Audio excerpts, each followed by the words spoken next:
Hello everyone, wishing you all a happy day. So today we will be dealing with the anatomy of dicot and monocot stem. So let us see the differences between what are the characteristic features, the characters of the root. First we will see about the root. So based on the vascular bundles, based on pith, based on pericycle, based on secondary growth, let us see what are the differences in the monocot and dicot root. So in the first one it is said 2 to 6 vascular bundles. Most probably it is said that 2 to 4 bundles. Okay. So it is exarch condition, and monocot root more than 6, that is polyarch condition. So vascular bundles will be more than 6. So that is in polyarch condition. And pith is absent or very small, here large, otherwise we can say developed. And here the pericycle, they will be forming cambium in the dicot root, while in the monocot root they don't form cambium. Then the secondary growth occurs in the dicot root, while the monocot root it does not occur. So the secondary growth doesn't occur in the monocot root. So once again, just explaining the differences between the monocot and dicot root. What are the characters? Based on vascular bundles, based on pith, based on pericycle, based on the secondary growth. What are the main differences between the dicot and monocot root? So here the vascular bundles will be 2 to 4 or 2 to 6. Here while it is in the monocot root more than 6, the polyarch condition. Here the exarch condition. The pith will be of absent or very small pith they will be having dicot root. And here in the case of monocot root it will be well developed.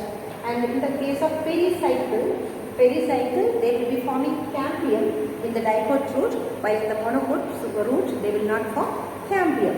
And here the secondary growth occurs in dicot root, while the monocot root doesn't occur. Now let us see the main differences between the dicotyledonous root and the monocotyledonous root, that which is given in your NCERT text. So what are the main differences between this dicotyledonous root and the monocotyledonous root? As you can see here, the cortex is comparatively narrow in the dicotyledonous root. In the case of monocotyledonous root, it will be very wide. And here the endodermis will be thickened, less thickened. And in the case of monocotyledonous root, it is highly thickened. Or endodermis will be like a barrel shaped. So like a box type of shape, it will be of barrel shaped. And here the Casparian strips visible only in the young roots. In the case of monocotyledonous root, Casparian strips visible only in the young roots. Here the Casparian strips will be prominent. It will be present. Okay, in the dicotyledonous root, the Casparian strips, that means underneath the endodermis there will be Casparian strips. And here as I have just now I have told you, the vascular bundle will be 2 to 4, that means exarch condition we will say. And in the case of monocotyledonous root, it is more than 6, and we can say polyarch condition. And here the pith is not present, or we can say small pith. And in the case of monocotyledonous root, the pith is well developed. It is very large and it is well developed. And conjunctive tissue here in the case of dicotyledonous root, it will be of parenchymatous. Yesterday I have drawn and shown you what are parenchymatous cells. What are the differences between parenchyma? What are the differences between sclerenchyma and collenchyma? How the tissues are being drawn, how the cells are drawn, clearly I have explained. So here in the case of monocotyledonous root, the conjunctive tissue will be of sclerenchyma. Sclerenchyma cells. And here in the case of dicotyledonous root, the growth occurs, and in the case of monocotyledonous root, secondary growth is nil. Secondary growth will not take place. So hope it is clear. Moving forward.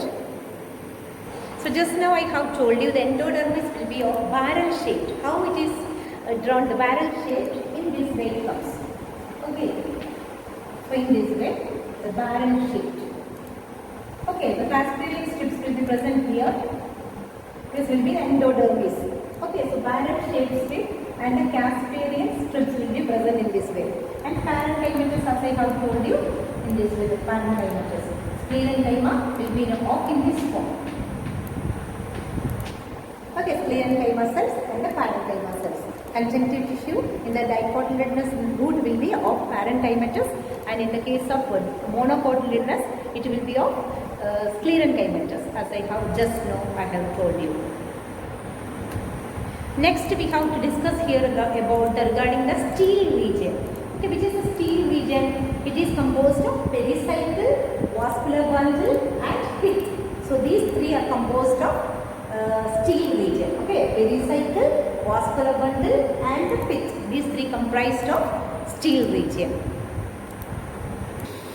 Now let us see the internal structure of the stem. So what are the internal structure of the stem? So they will be having multicellular stem hairs. They will be having cuticle on epidermis. Then the vascular bundles will be of collateral and conjoint. This also I have explained. Xylem will be of entire and hypodermis is present. So we are going to explain the internal structure of the stem. So what does it have? It is composed of multicellular stem hairs. It will be having cuticle on the epidermis, and it will be having vascular bundles. It will be collateral and conjoint, and xylem will be of entire condition and hypodermis is present. Where is this hypodermis? Hypodermis will be just below the epidermis. So now let us see the point of differences. What are the differences? Okay, main differences. So hypodermis, they will be in the diploid stem, it will be collenchymatous, and while in the monopod stem it will be of sclerenchymatous. Okay, the concentric arrangement of the tissues, that means it will be present in the diploid stem, while in the monopod stem the concentric arrangement is absent. There is no particular arrangement, but in the diploid stem it is well arranged. Okay, ground tissue. So it is differentiated into cortex, endodermis, pericycle and then pith, medullary. It is differentiated into. Here it is undifferentiated. It is homogeneous and parenchymatous. It is undifferentiated, while in the diploid stem, it is differentiated into cortex, endodermis, pericycle, pith and medullary. Next point of differences is regarding stele. So in the diploid stem, it will be having eustele, and here the atactostele. Okay, atactostele. It is not that important, just you must understand that eustele and atactostele, that's all. Then stomata, they are having stomata, monopod and diploid stem, both having stomata. In the diploid stem it will be V-shaped. Yesterday I have told you, drawn the diagram also. And here in the monopod stem, that will be a dumbbell shaped. Okay, in the guard cell, dumbbell shaped guard cell, and here in the case of this one, beans, kidney shaped guard cell. In the case of diploid stem, in the case of monopod stem, it is dumbbell shaped guard cell. Then regarding the vascular bundle, what type of arrangement will be in the diploid stem? It will be arranged in a ring, while in the monopod it will be scattered. And type, what type of type in the diploid stem? That will be conjoint, collateral, open, and sclerenchymatous bundle cap will be present. Here it will be scattered and conjoint, collateral and closed. Open means the cambium is present. Closed means the cambium is absent. Yesterday I have told you the differences between. Okay, then the arrangement of the primary xylem. How it will be arranged? It will be arranged in chains or in the rows in the diploid stem, while in the monopod stem it will be Y-shaped. Okay, then the water cavity will be absent in the diploid stem, while it is present in the monopod stem. So let us see the regarding the vascular bundle, more about the vascular bundle. So arrangement of the primary xylem we have seen. Now we have to see the water cavity. Water cavity, as I have told you, it is absent in the diploid and present in the monopod. And here, what will be the shape of the vascular bundle in the diploid? It will be wedge shaped, while in the monopod it is oval or rounded. Okay, in the monopod it will be oval or rounded. Here it will be wedge shaped. Okay, ring form. That is the meaning of wedge shaped. Then the size of the vascular bundle in the diploid stem, it will be almost similar in size, while here different sizes, that means smaller towards outside and larger towards the center. In that way it is being arranged. The vascular bundle will be different sizes in the monopod stem, smaller towards the outside peripheral region and larger towards the center. Center it comes, it will be bigger in size. Okay, then what about the phloem parenchyma? Phloem parenchyma is present in the diploid stem, while it is absent in the monopod. And outline of the vessel, that will be polygonal in the diploid stem, and oval or rounded in the monopod. Then secondary growth we know that dipod stem it is present, while in the monopod stem it is absent. Now let us learn the anatomy of the leaf. Anatomy of the leaf. What does leaf comprises? So it will be comprised of epidermis, mesophyll and vascular bundle sheath. Okay, what does it composed of? Epidermis, mesophyll and vascular bundle sheath. So what epidermis have? They will be having upper epidermis as well as the lower epidermis. And if the lower epidermis and upper epidermis, if both are stomatic, then it is monopod leaf. And lower epidermis, if you find the stomata in the lower epidermis, then we can say that it is dipod leaf. So how can we understand or differentiate between the monopod leaf and the dipod leaf? How do you understand? By this. Okay, upper epidermis and lower epidermis, both the epidermis, if the stomata are present, then we can identify that it is monopod leaf. Okay, then the dipod leaf means only in the lower epidermis stomata will be present.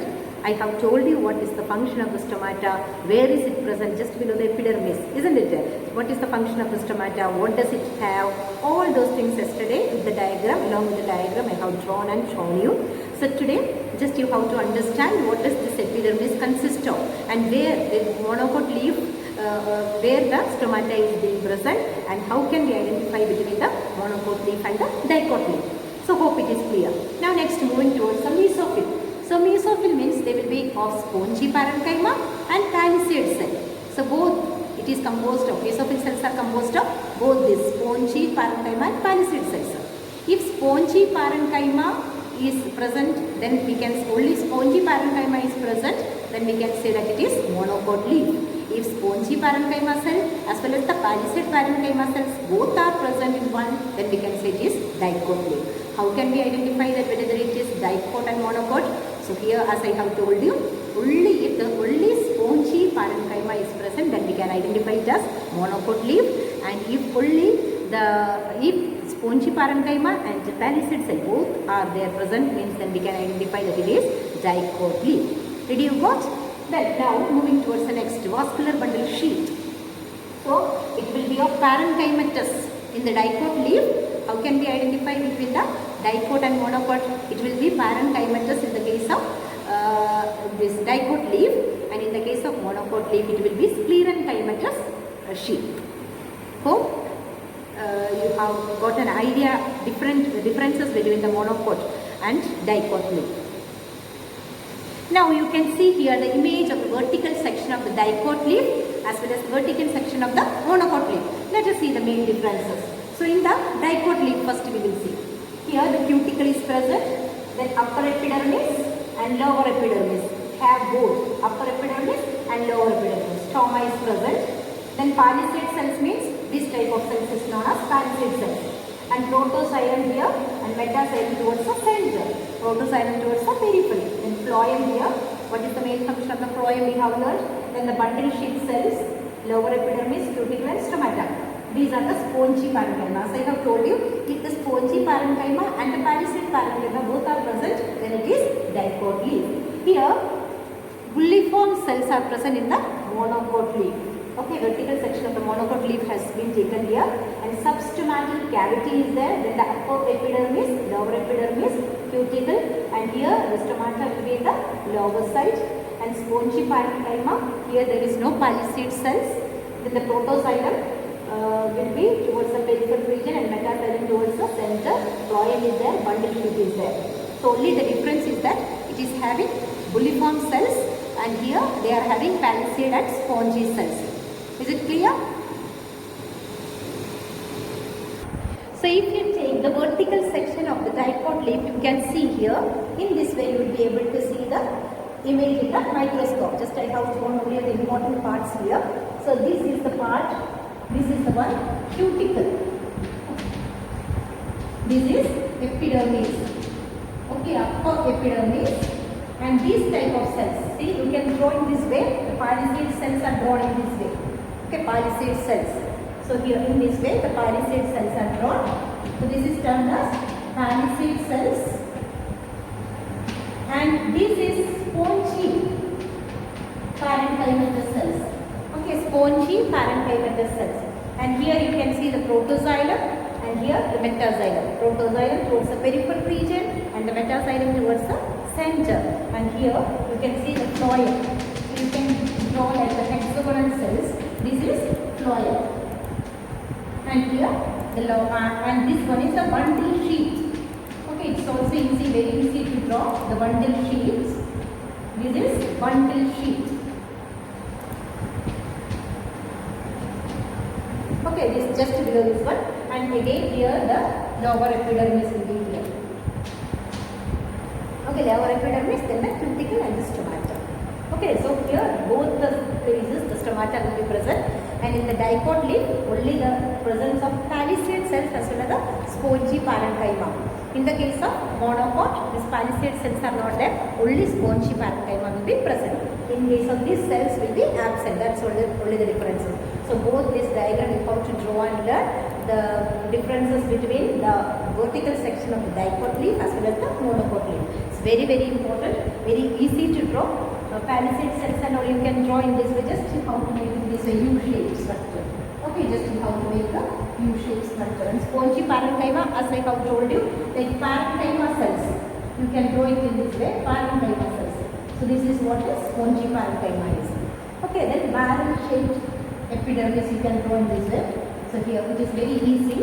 In this way you have to draw. This is epidermis, and above that cuticle you can draw in this way. Clear? And just here also you have to make a circle, and endodermis, protoxylem, metaxylem and the bundle sheath. Just the phloem is present here, then the bundle sheath. So through phloem we know that the conduction of waters and minerals is taking place. Is it clear? We have to draw the diagram and learn it.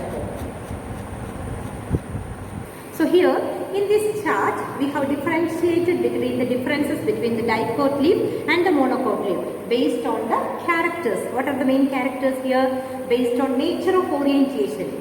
So it will be typically dorsiventral. So dicot leaf will be typically dorsiventral. So you may be remembering in the 4th chapter, Animal Kingdom, I have told you what is dorsiventral, isn't it? The outside portion is dorsiventral. And here, while in the case of monocot, it is typically isobilateral. Typically isobilateral. And stomata here, this will be hypostomatic. That means below the epidermis, then there will be stomata. Then here it is amphistomatic. That means both the places the stomata will be present. Both the places stomata will be present. Then based on the motor cells will be absent. In the case of monocot, it is present in the line of the upper epidermis. Almost motor cells will be present. That is bulliform cells. So we will learn about the bulliform cells also. So present in the line of the upper epidermis, motor cells. Otherwise bulliform cells we call it as. Then mesophyll. They are differentiated into palisade and spongy parenchyma. So as I have told you just now, in the dicot leaf, spongy parenchyma as well as palisade, both this type of cells will be, it is differentiated. Here in the case of monocot, it is undifferentiated. Here veins will be irregularly scattered. Okay, here the veins will be irregularly scattered. And in the case of monocot leaf, it is parallelly arranged. In the case of bundle sheath, made up of parenchyma.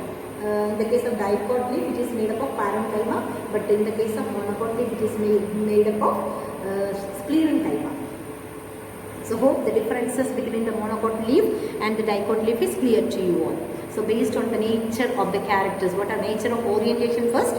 So it will be dorsiventral in the dicot and typically isobilateral in the case of monocot, stomata, hypostomatic, and amphistomatic in the case of monocot. Amphistomatic means we have learned about the pteridophytes, the bryophytes. They are amphibia of the plant kingdom. What is the meaning of amphibia? They can live in the water, at the same time they can live in the land also, terrestrial life also they can live. In the same way, amphistomatic means both the places, in the lower epidermis also, in the upper epidermis also, stomata will be present. And motor cells, we know that in the case of dicot leaf, it is absent. In the case of monocot leaf, in the upper epidermis, it will be, the motor cells will be present. Bulliform cells are present. Since I have drawn and shown you one dicot leaf, the same way only the palisade cells are absent. Instead of that, they will be having motor cells. That's all. Rest all are spongy parenchyma. And bundle sheath will be of sclerenchymatous. Then here the mesophyll is differentiated into spongy parenchyma as well as palisade cells. Here it is undifferentiated in the case of monocot leaf. And veins, here in the case of dicot leaf it is irregularly scattered, and here the parallel arrangement is taking place. So bundle sheath will be made up of parenchyma, and bundle sheath in the case of monocot it is made up of sclerenchyma. So veins irregularly scattered in the it's a reticulate type of vein. I will show you. Just now I will draw and show you. So just now I have told you in the dicot leaf the veins will be arranged in this way. So veins reticulate venation. See, network of arrangement will be in this way. Okay. So in the case of monocot it will be in this way, parallel arrangement. Okay, reticulate type of arrangement and scattered parallel type of arrangement in the monocot leaf. While in the case of dicot leaf it is reticulate venation. You can see in this way. So network of scattered. So in the case of monocot stem we have learned that they are having bulliform cells. So what is the peculiarity of the bulliform cells? So they are the large empty colorless cells. They are the large empty colorless cells, and they are modified adaxial epidermal cells. Adaxial means the term adaxial and abaxial you have to understand. Adaxial means lower, upper epidermis, and abaxial means lower. Okay, adaxial means upper epidermis. So we know that bulliform cells in the monocot leaf it is in the upper epidermis. Okay, modified adaxial epidermal cells with veins.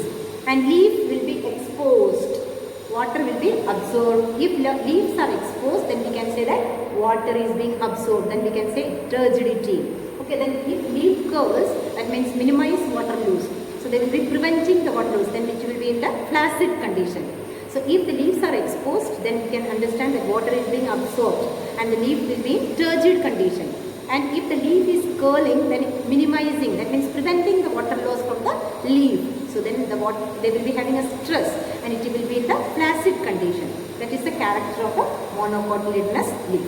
Bulliform cells and modified adaxial epidermal cells with veins. Leaf exposed, then we can say water is being absorbed. Then the turgidity is turgid. We can say that leaves are being turgid. Leaf curl, then it will be preventing the water loss from the particular leaf. So it will be curled, and we can say particular type of condition as flaccid.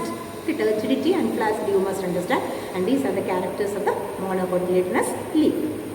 So hope it is clear to you all. Now let us learn about the secondary growth in the dicot root as well as the dicot stem.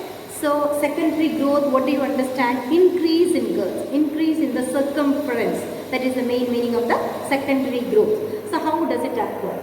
And where does it occur? It is occurring in the lateral meristem, we know that. So it is differentiated into vascular cambium and core cambium. Due to the presence of this cambium, it is present in the roots of dicot and in the stems of the dicot, and also the present in the gymnosperms. Okay, in the young stem, this secondary growth you can see in the form of patches. Patches in the sense a circular ring will not be formed, just a circular type of just a wavy, not wavy, we can say just a ring formation will be there, but only it will be in the patches in the young stem. In the case of this another secondary growth will be occurring in the young. This is in the young stem. This is in the case of young stem. Okay, when it is mature enough, then the complete ring is being formed. Okay, if it is mature enough, then the complete ring is being formed. Now let us see how the secondary growth is taking place in the dicot stem. So how the secondary growth is taking place in the dicot stem. So first of all, by the formation of the cambial ring. If the cambial ring is present, then we can say that secondary growth is taking place. And here the interfascicular cambium, the primary origin, the first formed cambium is intrafascicular. That means within the xylem and phloem, the cambium is being formed. And interfascicular cambium, what is it composed of? It is composed of medullary rays plus intrafascicular cambium. It is asked as one word question. Okay, 1 mark question and all. So it is of secondary origin. Interfascicular cambium is of secondary origin, while the intrafascicular cambium is of primary origin. These two differences you must understand. Intra and inter. Intra means within, inter means in between. So I will be showing you the diagram of interfascicular cambium and intrafascicular cambium. See the images here. You can see here case, interfascicular cambium is in between. See here, and intra is this complete ring inside the xylem and phloem. So interfascicular cambium is marked here. You can see here, this is in between. Okay, so here this is intrafascicular cambium, that is composed of medullary rays plus intrafascicular cambium, both. So hope the differences between the interfascicular cambium and intrafascicular cambium is clear to you. Now here you can understand the differences between the interfascicular cambium and intrafascicular cambium.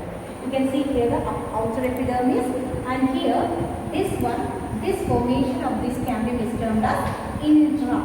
So within the xylem and phloem. Okay, intrafascicular cambium. And here in between, see, you can see here in between the xylem and phloem, here this type of ring formation, that is termed as interfascicular cambium, that is in between interfascicular cambium, and this is intrafascicular cambium. And as I have told you about the vascular cambium, that will be in the patches in the end stem. These are patches, and afterwards when it is mature, they will be forming a ring, cambial ring. So in the end stem it appears as patches, and in the mature stem it will be appearing as in the form of ring. So hope it is clear between the interfascicular cambium and the intrafascicular cambium. Now let us learn about the activity of the cambial ring. So the activity of the cambial ring. So secondary phloem will be in the peripheral region. That means it is bast. The bast means that is not useful part of the tree or the wood, we can say. Secondary xylem means the center part.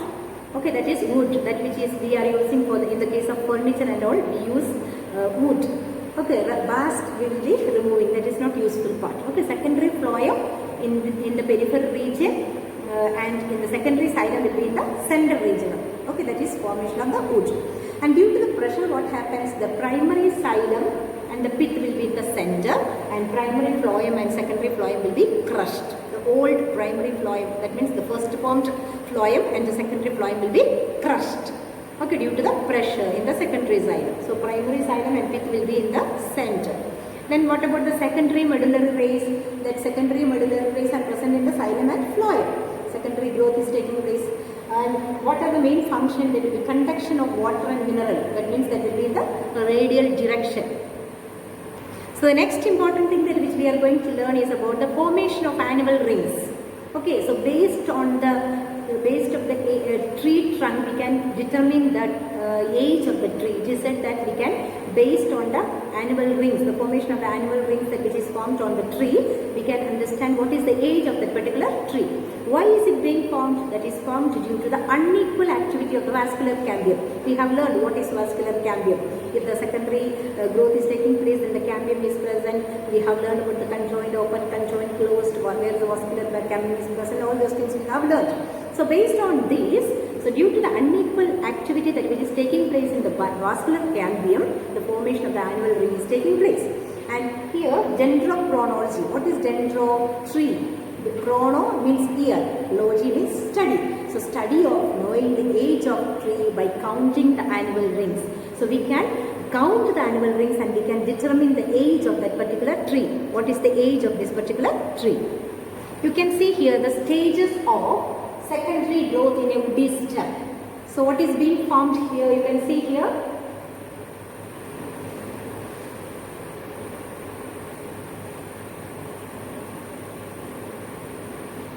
You can see here the primary xylem, cambium, the interfascicular cambium, as well as the intrafascicular cambium, the primary phloem, secondary xylem, secondary phloem, cork, phalange, cortex, all these things you can see here. And the next we can, as I have told you, due to the counting of the ring. So first here, due to the unequal activity of the vascular cambium, one ring is being formed. In the second year, second ring is being formed. In the third year, consecutively it will be forming the cambial rings. So we can count the annual rings, the formation of the cambial rings on the tree, and we can determine the age of the tree. Now let us learn the differences between the spring wood as well as the autumn wood. Okay, spring wood, otherwise it is known as early wood, and autumn wood, otherwise it is known as late wood, or we can say spring season. During the spring season it is being formed, and during the winter season, okay, autumn wood. So here during the spring season, the spring wood will be very active, and autumn wood will be during the winter season, it will be less active. And spring season will be of light colored, while the autumn wood will be of dark colored. And here the silary elements will be produced in the more amount, while the silary element will be in the autumn wood will be in the less amount. Here it will be of less dense, here it will be of more dense. So it consists of, the spring wood will be consisting of xylem tissues, and large number of xylem tissues are formed. Here only few silary elements with the narrow vessels. Here it will be of wider vessels, while in the case of autumn wood it will be of narrow vessels. And not strong as late wood. It will not be as strong as the autumn wood. But here this is stronger than the early wood. These differences are always asked as a 2-mark question. So learn the differences between spring wood and autumn wood. So today, concluding the session, so just we will recall the things that which we have learned so far. So we have learned the anatomy of dicot and monocot, then secondary growth and the differences between the early wood and late wood. Tomorrow we will learn the differences between the heartwood and the sapwood. And we will see the images, what are heartwood, how it is being drawn. Today we have seen how the Campbell ring is formed and what is dendrochronology. We have learned the differences between the monocot leaf and the dicot leaf. So you may draw and learn the diagram of the vertical section of the dicot and monocot leaf. It is very important. And what are the main differences between the dicot stem and the monocot stem, at the same time dicot leaf and the monocot leaf. You have to learn the differences. That is often asked in the exam. So you may learn at home, go through the NCERT text, read it and learn well. So wishing you all a good day. May God bless you all. Thank you.